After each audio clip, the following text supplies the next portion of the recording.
Money whispers, but dirty wealth screams. When the feared matriarch of the city's most dangerous crime family decided to publicly destroy a 22-year-old waitress over a spilled glass of Bordeaux, she expected tears and begging. What she got instead forced the entire restaurant into a breathless, terrifying silence.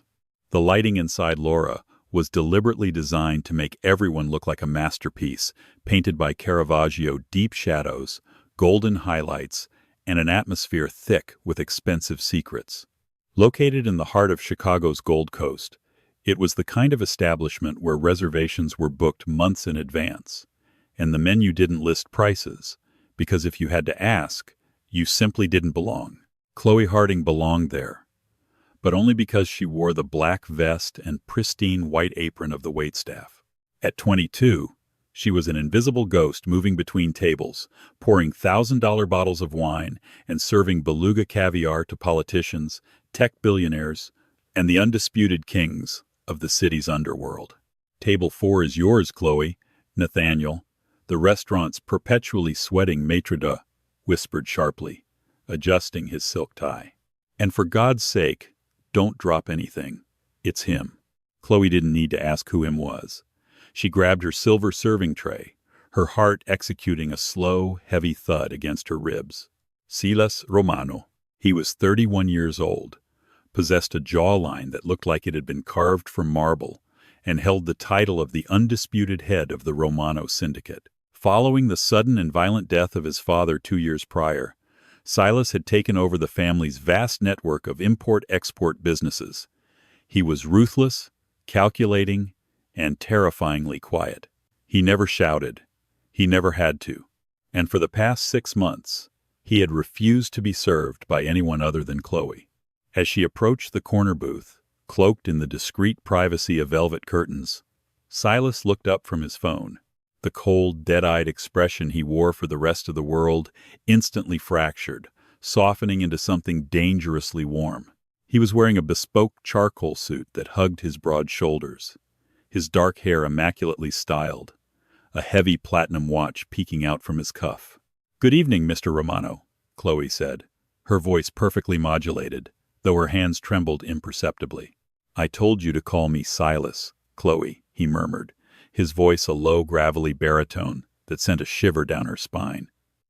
He didn't look at the menu, he only looked at her. "You look tired tonight. They're working you too hard." "It's a Friday, sir. The rush is expected. I could have Nathaniel give you the rest of the night off. You could sit." He gestured to the empty leather seat across from him. It was an invitation that crossed every boundary of her employment, an invitation that could get her fired or, worse, drag her into a world she had spent her entire life trying to avoid. "I appreciate the offer, but I have a job to do," Chloe replied, offering a polite, practiced smile. "The usual prime rib, medium rare?" Silas smiled, a slow, devastating curve of his lips. "Only if you bring it to me." Their dynamic was a delicate, dangerous dance. Chloe wasn't naive. She knew what Silas Romano was. She read the papers. She heard the whispers in the kitchen from Evelyn, the head bartender, about the men who went missing when they crossed the Romano family. Yet, with her, Silas was a different man. He tipped her in $100 bills. He listened to her when she spoke about her mundane college classes, and once, when a drunk hedge fund manager had grabbed Chloe's wrist, Silas had merely stood up. He hadn't said a word. The hedge fund manager had paled, dropped her wrist, and practically ran out of the restaurant. But tonight, the atmosphere in Laura was different. There was a suffocating tension bleeding through the kitchen doors. At exactly 8 p.m., the heavy mahogany front doors swung open, and the temperature in the room seemed to plummet by 10 degrees. "Oh, God," Evelyn muttered, polishing a glass so hard it looked ready to snap. "The Queen Mother is here." Chloe turned toward the entrance. Walking in with the lethal grace of a starved panther was Beatrice Romano. Silas's mother was a legend in her own right. While the men in the Romano family dealt in blood and bullets, Beatrice dealt in high society, politics, and psychological warfare. She was a woman in her late 50s, impeccably preserved, wrapped in a cream-colored Valentino coat with a string of South Sea pearls resting against her collarbone. Her eyes were sharp, dark, and entirely devoid of empathy. She was accompanied by two massive bodyguards who immediately took up positions by the entrance. Tonight was a family dinner, a rare occurrence. Silas had booked the entire back section of the restaurant. Nathaniel was practically bowing as he led Beatrice to Silas's booth. Silas stood up, buttoning his jacket, and kissed his mother on both cheeks. The affection between them looked choreographed, a display for the public rather than genuine warmth. "Chloe," Nathaniel hissed, materializing beside her and grabbing her elbow. "You are on their table. Exclusive service. Do not speak unless spoken to. Do not make eye contact with the mother. Just pour, serve, and vanish. Am I clear?" "Crystal," Chloe said, grabbing a fresh towel. She walked toward the table, just as Beatrice took her seat. The matriarch was already scanning the room with obvious disdain. As Chloe approached to pour the sparkling water, Silas looked up, his eyes catching hers. It was a fleeting look of reassurance, but in the dangerous world of the Romanos, a single look was a loud declaration. Beatrice didn't miss it. The older woman's dark eyes snapped toward Chloe. She looked the waitress up and down, her gaze pausing on Chloe's cheap, sensible work shoes, traveling up her uniform, and finally resting on her face. Beatrice's expression didn't change, but her eyes narrowed into absolute, freezing calculation. The predator had just spotted a mouse playing with her favorite son. The first hour of the dinner service was an exercise in pure psychological endurance. Beatrice Romano did not raise her voice. She didn't have to. She used her words like scalpels, making precise, agonizing cuts. She sent her appetizer back twice, claiming the foie gras was bruised. She complained about the ambient temperature, forcing Nathaniel to adjust the thermostat until the rest of the patrons were practically shivering. Through it all, Chloe remained the picture of professional grace. She refilled water glasses silently, cleared plates with swift precision, and ignored the heavy, protective gaze Silas kept leveling at her. "You seem distracted tonight, Silas," Beatrice noted, delicately dabbing her lips with a linen napkin. "You barely touched your veal."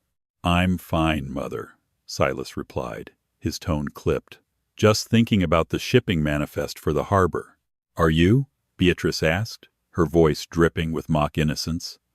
She slowly turned her head, her gaze locking onto Chloe, who was standing a few feet away at the serving station. "I thought perhaps you were preoccupied with the help."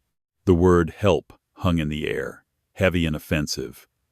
Silas's jaw clenched. "Mother, enough."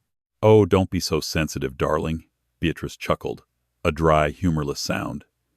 She raised two fingers in the air, a dismissive summoning gesture. "Girl, come here." Chloe took a breath, smoothed her apron, and walked over to the table. "Yes, ma'am? Can I get you anything else?" "We will have the Chateau Petrus. The 1,990, Beatrice ordered, not looking at Chloe but at Silas. "It was a $10,000 bottle of wine, and see that you decant it properly. I despise when amateurs bruise a vintage because their hands are shaking." "Right away, ma'am." Chloe went to the cellar, her hands remarkably steady. She knew exactly what Beatrice was doing. It was a classic power play. The matriarch was establishing dominance, marking her territory, and putting the peasant back in her place. When Chloe returned with the dust-covered bottle, the table was dead silent. Silas was staring daggers at his mother, the veins in his neck standing out against his collar. Beatrice simply smiled, a serene, victorious expression. Chloe presented the cork to Silas, who nodded tightly. She then moved to Beatrice's right side to pour the wine into the crystal goblet. She poured perfectly. Not a drop was out of place. As Chloe began to pull the bottle up and twist to prevent a drip, Beatrice's arm suddenly moved. It wasn't an accident. It was a swift, calculated strike. The back of Beatrice's wrist slammed into the heavy glass bottle in Chloe's hand. The heavy red wine sloshed violently. The bottle jerked, and a torrent of deep, ruby-red liquid spilled across the pristine white tablecloth, splashing heavily onto Beatrice's cream-colored Valentino coat and completely soaking the front of Chloe's white apron. Crash. The heavy crystal wine glass tipped over and shattered on the floor. The entire restaurant, every billionaire, every politician, every mobster, went dead silent. The clinking of silverware stopped. The jazz music playing overhead suddenly sounded deafening. "You stupid, clumsy little bitch," Beatrice hissed.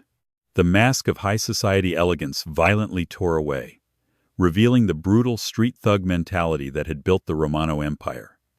Beatrice stood up, the chair scraping loudly against the hardwood floor. Silas was on his feet in a microsecond. "Mother, that was your fault. You hit her arm." "Silence, Silas," Beatrice snapped, pointing a manicured finger at him. She then turned her venom back to Chloe, who was standing perfectly still, the $10,000 wine dripping from her apron onto her cheap shoes. "Look at what you've done," Beatrice snarled, her voice carrying across the silent dining room. "This coat is worth more than your miserable life." But this is what happens, isn't it? This is what happens when gutter trash tries to serve royalty. You think I don't see you? You think I don't see you fluttering your cheap little eyelashes at my son? Nathaniel, the manager, was sprinting across the floor, looking like he was about to have a heart attack. "Mrs. Romano, I am so deeply sorry. I will have her fired immediately. I will pay for the coat." "Shut up," Beatrice ordered Nathaniel, without breaking eye contact with Chloe. Beatrice reached into her designer handbag, pulled out a crisp $100 bill, and threw it onto the floor, letting it land in the puddle of spilled wine and shattered glass. "Get on your knees," Beatrice commanded, her voice vibrating with malice. "Get on your knees. Wipe up my shoes with your apron, and you can keep the $100. It's probably more than your father ever made in a week." Silas moved. He stepped around the table, his fists clenched, his eyes blazing with a murderous rage that made the bodyguards instantly reach inside their jackets. "Mother, if you say one more word to her." "Silas." "No." The voice was soft, but it cut through the tension like a straight razor. It didn't come from Beatrice. It came from Chloe. Silas froze. Beatrice blinked, taken aback by the sheer, unadulterated calm in the waitress's voice. Chloe didn't cry. Her lip didn't quiver. She didn't look at Nathaniel, and she didn't look at Silas. She looked directly into the cold, dead eyes of Beatrice Romano. Slowly, deliberately, Chloe reached down to the floor. She picked up the shattered base of the wine glass, ignoring the sharp edges that dug slightly into her fingers. She stood back up, her posture immaculate, radiating an aristocratic dignity that made Beatrice's designer clothes look like a cheap Halloween costume. "My father," Chloe began, her voice echoing perfectly in the pin-drop silence of the restaurant, "made considerably more than $100 a week, Mrs. Romano." Beatrice scoffed, crossing her arms. "Is that right? And what did the pathetic man do? Sweep streets?" "No," Chloe said, tilting her head slightly, her brown eyes turning as hard and cold as obsidian. "He was a forensic accountant. His name was Arthur Harding. Does that ring a bell, Beatrice?"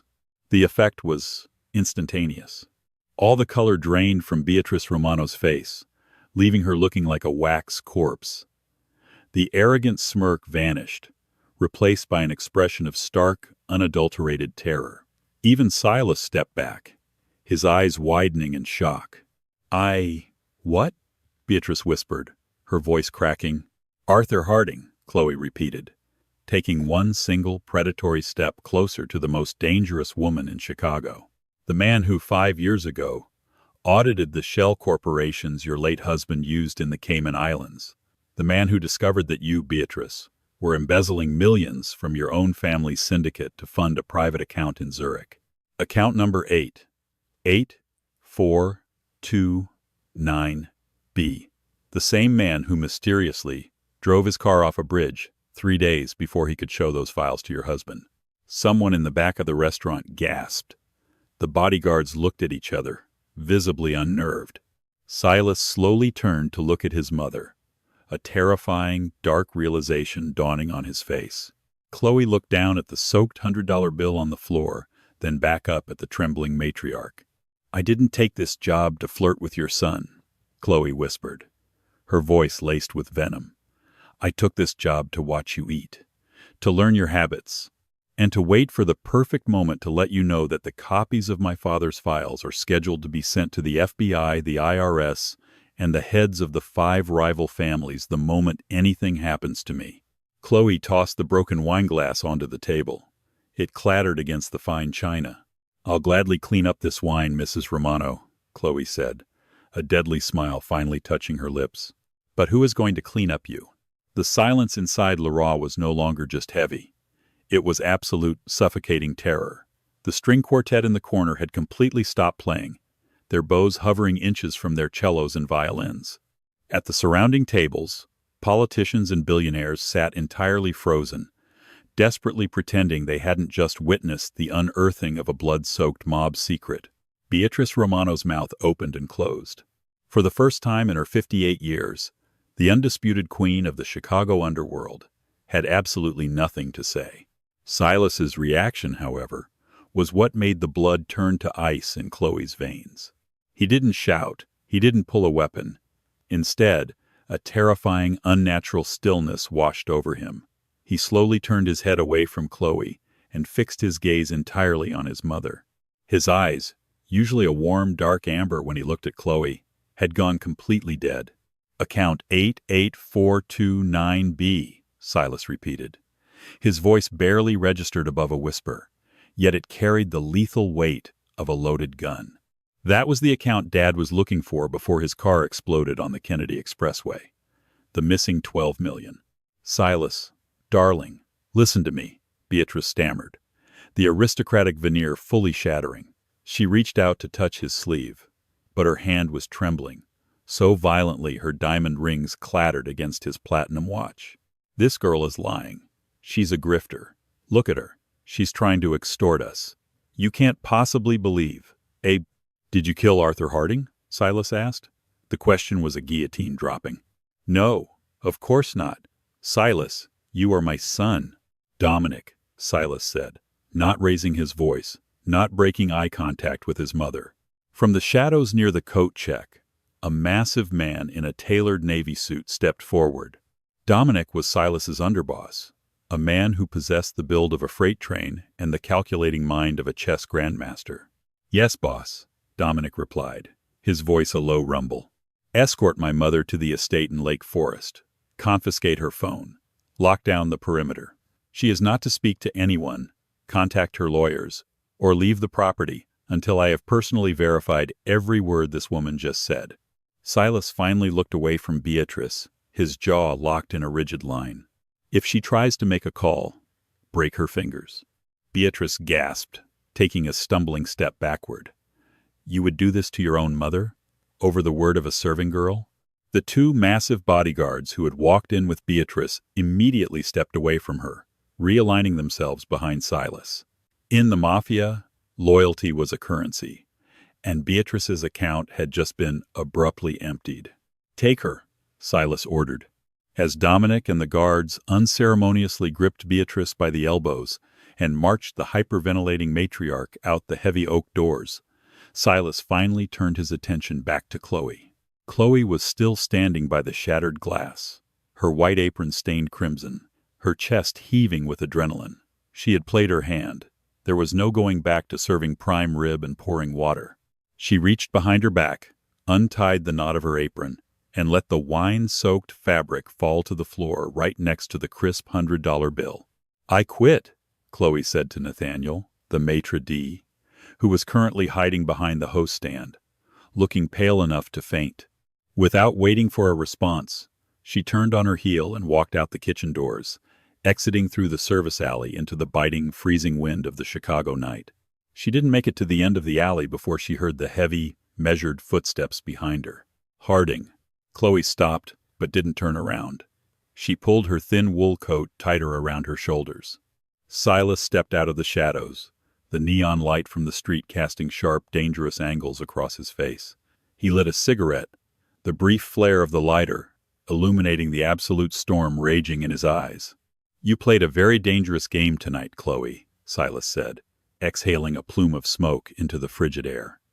If you had those files, you should have gone to the FBI 5 years ago. Why wait? Why serve me my dinner for 6 months? Chloe finally turned to face him.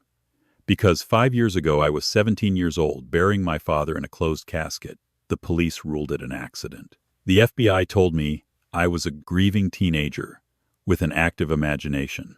I knew the only way to get justice wasn't through the law. The law works for people like you. I had to wait until I could get close enough to the Romano family to find the weak link. Silas took a step closer, towering over her. The proximity was intoxicating, dangerous, electric. And you thought my mother was the weak link? No, Chloe whispered, staring up at him, refusing to back down.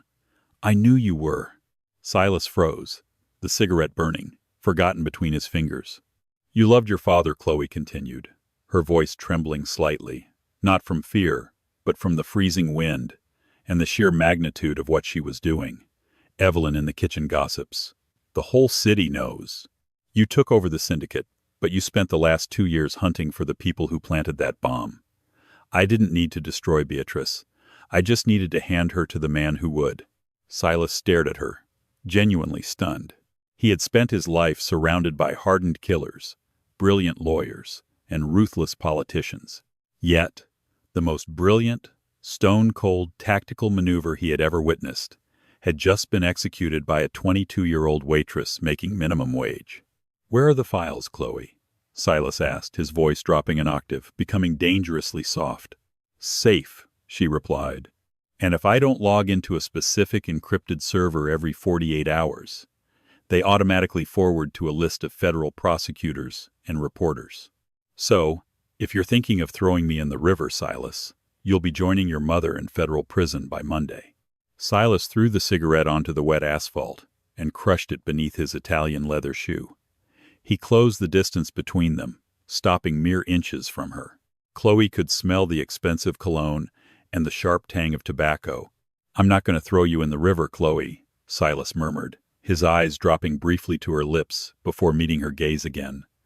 But my mother is not a woman who waits for judgment. By tomorrow morning, she will hire people outside of my control to find you, torture the location of those files out of you, and bury you under a concrete foundation.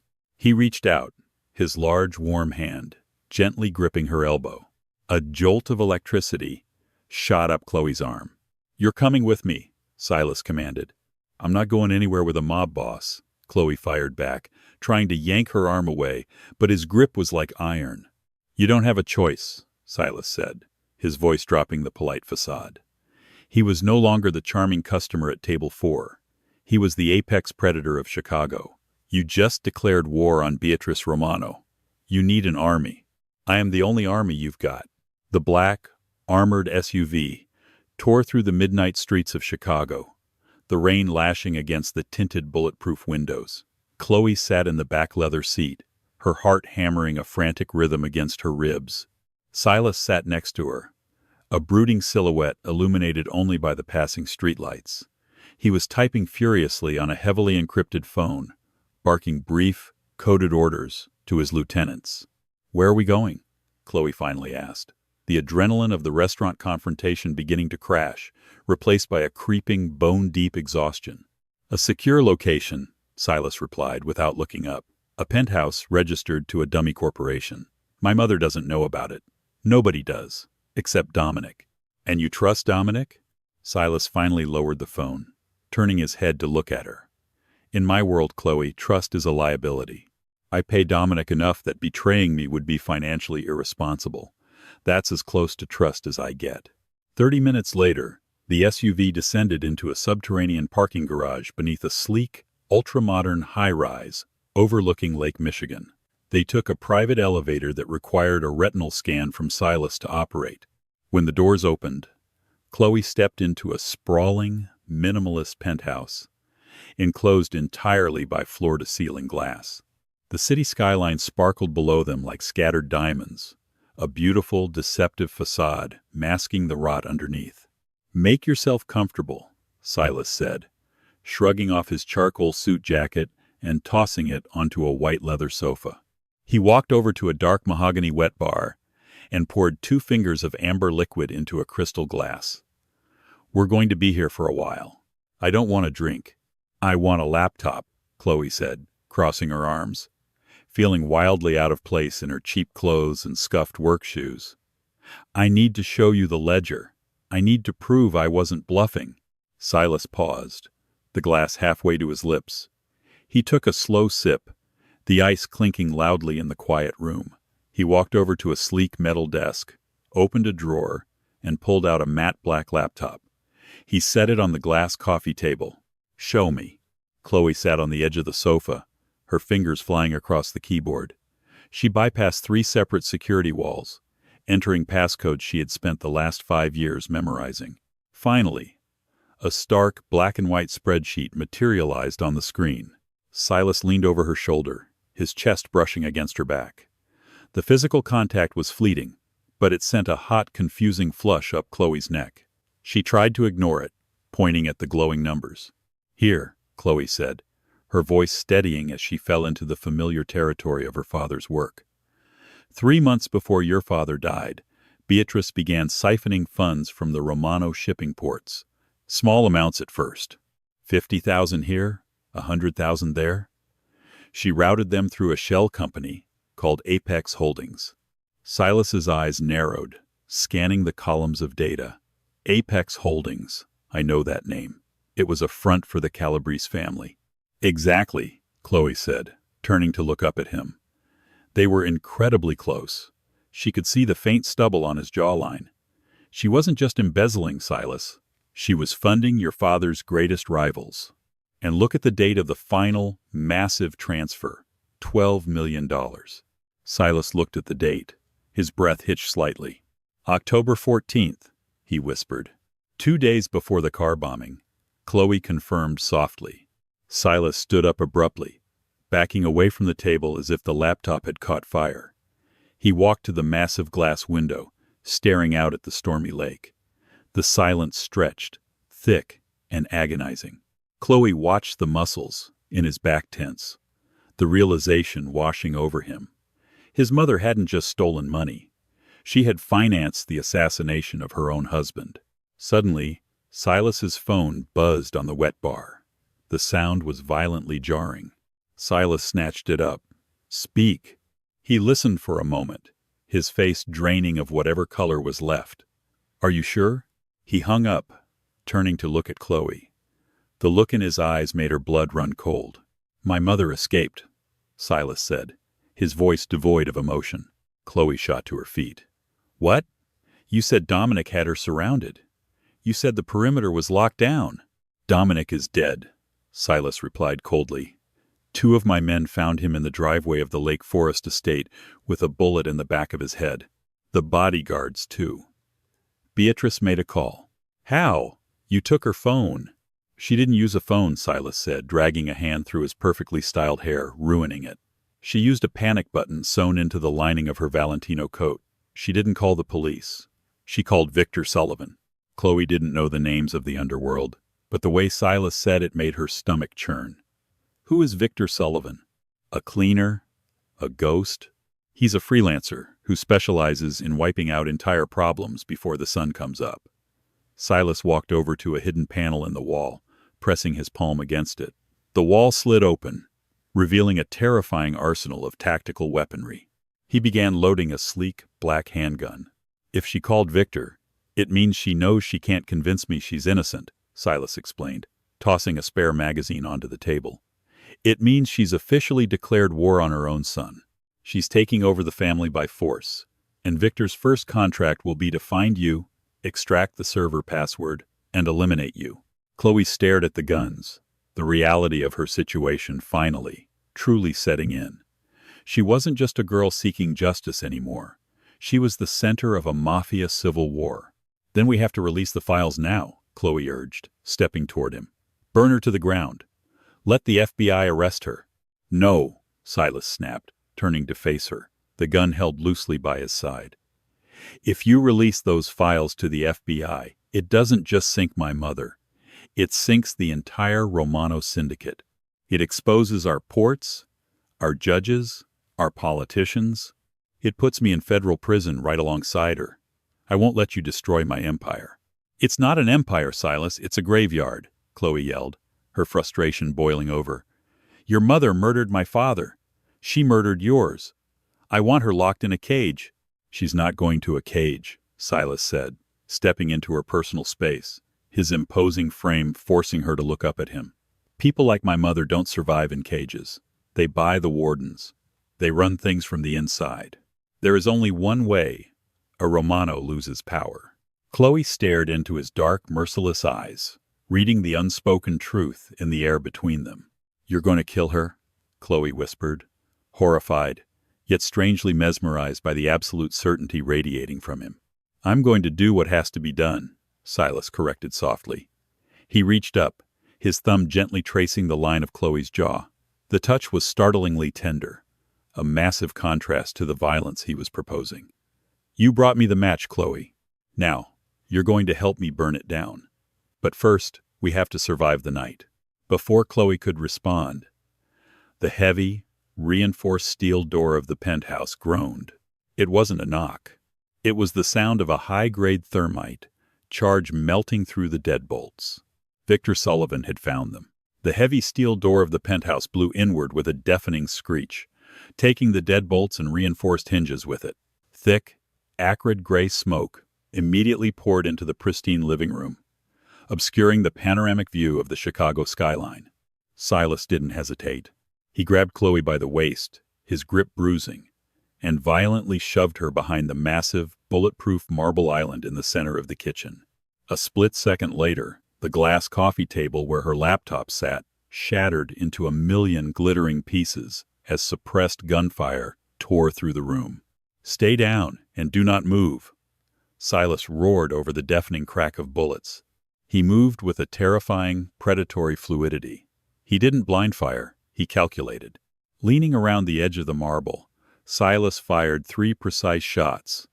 2 heavy thuds echoed through the smoke as the first wave of Victor Sullivan's men dropped to the hardwood floor, instantly neutralized. But Victor Sullivan wasn't a street thug. He was a phantom. "Silas," a smooth, disembodied voice echoed from the smoky corridor. "Your mother is paying me $5 million for the girl's head and the hard drive. You can walk away. I have no contract on you." "You stepped into my house, Victor," Silas called back, ejecting his spent magazine and slapping a fresh one into the grip of his pistol. "That makes you a dead man." Bullets rained against the marble island, chipping away chunks of expensive stone that rained down on Chloe. She covered her head, her heart threatening to crack her ribs. She looked at the laptop, which had miraculously survived the destruction of the table, resting precariously on a piece of unbroken glass a few feet away. "Silas," Chloe gasped, crawling closer to him. "We can't hold them off. Let me send the files to the FBI." "No." Silas grabbed her shoulder, his eyes locking onto hers with burning intensity. "If you send it to the feds, Judge Thomas Fitzgerald will intercept the warrants before dawn. He's been on my mother's payroll for a decade." "The law won't save us, Chloe. Only the streets will." Chloe stared at him, the horrifying reality of his world crystallizing. "Then what do we do?" "You don't send the ledger to the authorities," Silas ordered, his voice dropping to a lethal whisper. "You send it to Don Carlo Calabrese.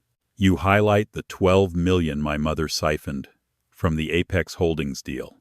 You show Carlo that Beatrice Romano hasn't just been stealing from her own family. She's been stealing from the entire Chicago Commission." Chloe's breath hitched. It was a stroke of absolute diabolical genius. She wouldn't be sending Beatrice to prison. She would be throwing her to the wolves she had tried to control. "Cover me," Chloe said. Before Silas could protest, Chloe scrambled out from behind the marble island. "Harding, no!" Silas yelled, rising and laying down a massive barrage of suppressive fire toward the hallway. Chloe threw herself across the floor, sliding over the shattered glass. It sliced through her cheap work pants, biting into her knees, but she didn't stop. She grabbed the laptop, her fingers slick with her own blood, and frantically tapped the trackpad to wake the screen. A bullet whizzed past her ear, so close she felt the heat of the displaced air. Silas returned fire, cursing violently. Chloe navigated the encrypted server.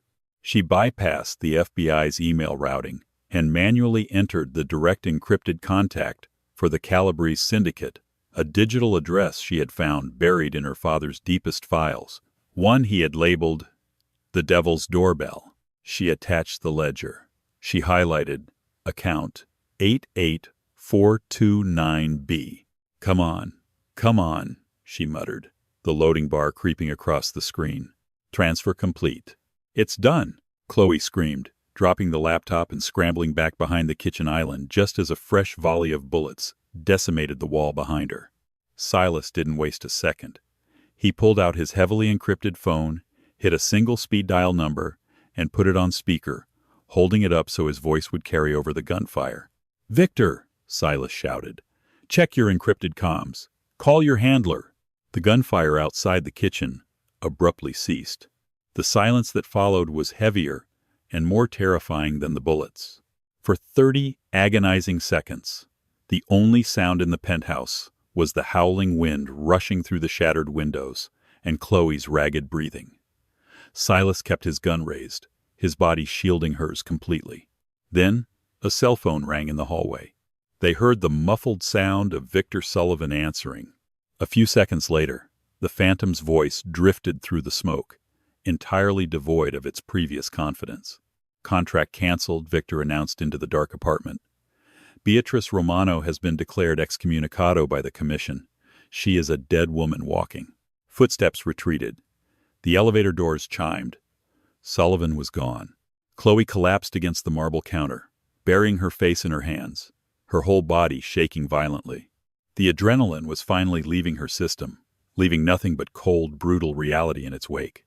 Silas slowly lowered his weapon. He looked around the decimated penthouse, then down at the waitress bleeding on his floor, the woman who had just dismantled the most powerful crime family in the Midwest with a few keystrokes. He knelt in front of her, ignoring the glass crunching beneath his knees. He gently pulled her hands away from her face. His amber eyes were no longer cold. They burned with a terrifying, possessive reverence. "My father is avenged," Chloe whispered, a tear finally escaping and cutting a path through the soot on her cheek. "It's over." "No, Chloe," Silas murmured, his thumb gently wiping the tear away, his touch sending a dark, electric shiver down her spine. "The queen is dead, but the throne is empty, and you and I are just getting started." Chloe walked into the restaurant, not as a waitress, but as royalty. The powerful patrons who once ignored her now lowered their eyes in absolute, terrified deference. Silas stood by the velvet booth, pulling out a chair for the woman who had burned down a criminal empire only to build a deadlier one beside him. She sought justice for her father. Instead, she found a beautiful, dark, and dangerous eternity.